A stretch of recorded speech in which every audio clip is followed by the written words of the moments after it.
Welcome to the channel, welcome to the channel, welcome to the channel, yeah.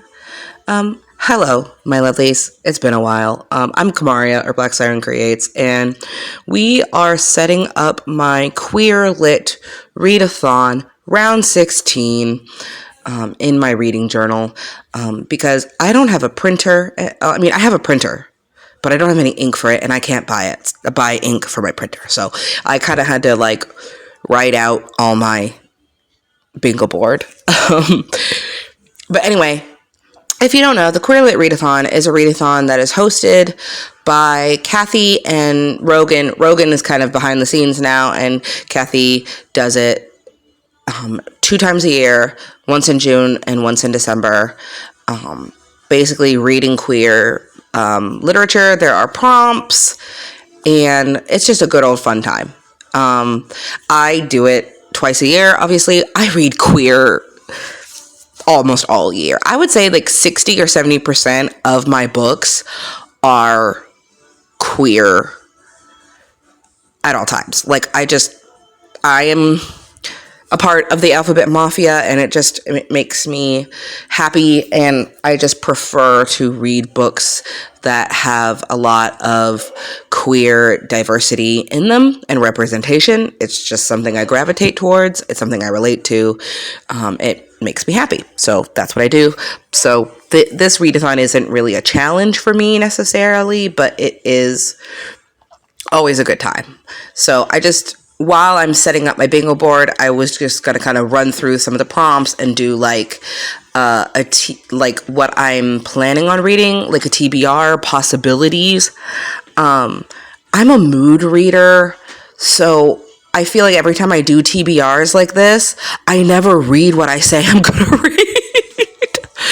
read. So there's that.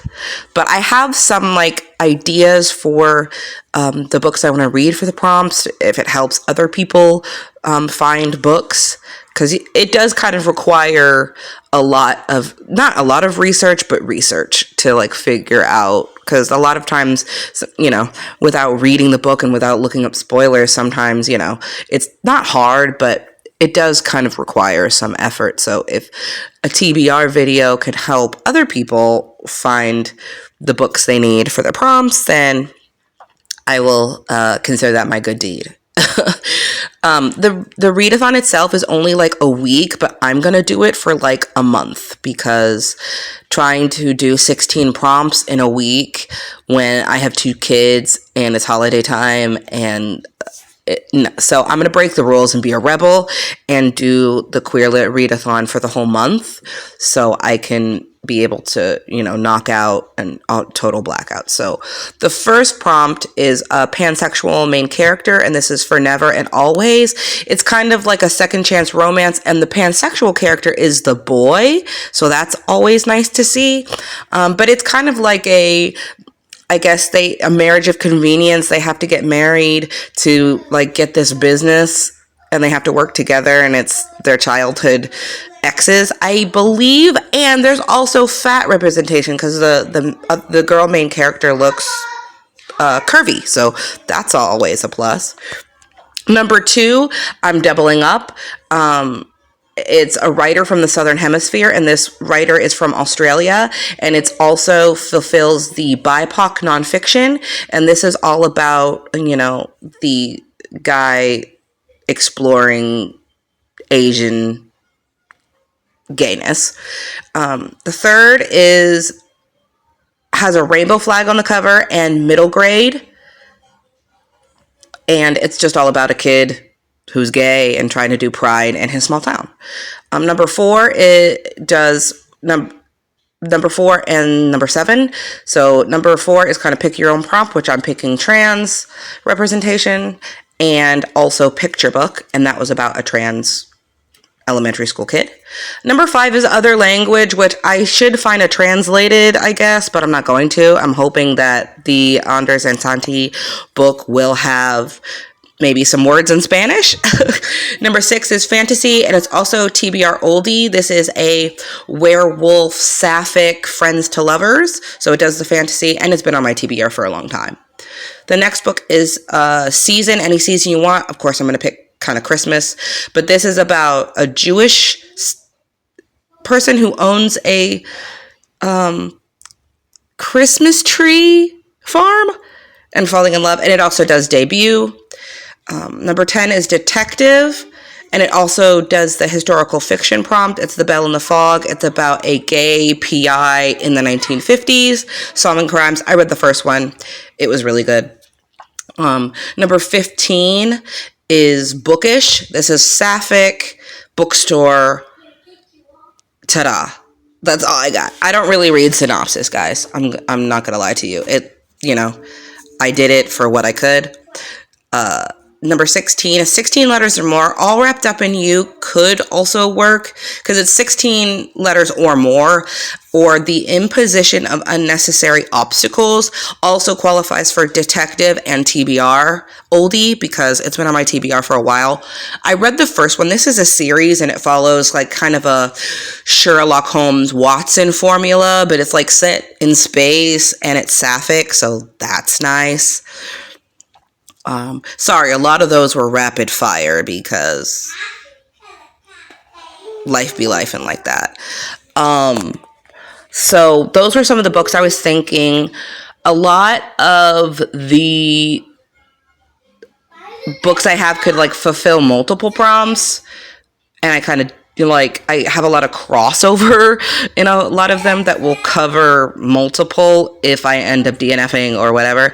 I also have a couple of, backups that I could do because I always have like a pile of possibilities, and most of the books that I want to read are queer. So there's a Tasha Suri, a Sapphic, I think it's Sapphic Pirates. Or Lady Knights, something like that. I'll put it on the screen. That's a possibility for fantasy. Like I said, I have a couple of other ones that, like I said, are kind of on my radar as far as if they actually fulfill the prompts is a whole other thing. There is a Korean book that would probably fit other language a little bit better than the one I picked. Because I was just hoping that book had some Spanish in it, but I think the prompt is basically supposed to be like it was written in another language and translated. So I have a Korean one, but the hold for it is like insanely long, and I get all my books from the library, like Libby or, Hoopla. So a lot of the books that I get are kind of subject to what I can get through the library. But I also have a couple of other books that I could possibly read because I have a whole folder dedicated to books that I want to get my hands on. And also sometimes I just pick up books and randomly it'll have a prompt that I want that would fulfill it. Like I'm currently reading one that's Holiday, and one of the main characters is pansexual, but it didn't say that in the synopsis. I just kind of stumbled on it because I plan on reading books that aren't on the TBR that I wasn't, because I always read multiple books at the same time. So if I read a random book that fulfills the prompts, I'll plug that in, my reading has been pretty decent lately, so that's pretty good. I just added a couple of extra rainbows as decoration in my reading journal. I use colored pencils to kind of do the same colors as the bingo board, which I'll put right here so you can kind of see what it looks like. That's all I have for you guys. Bye.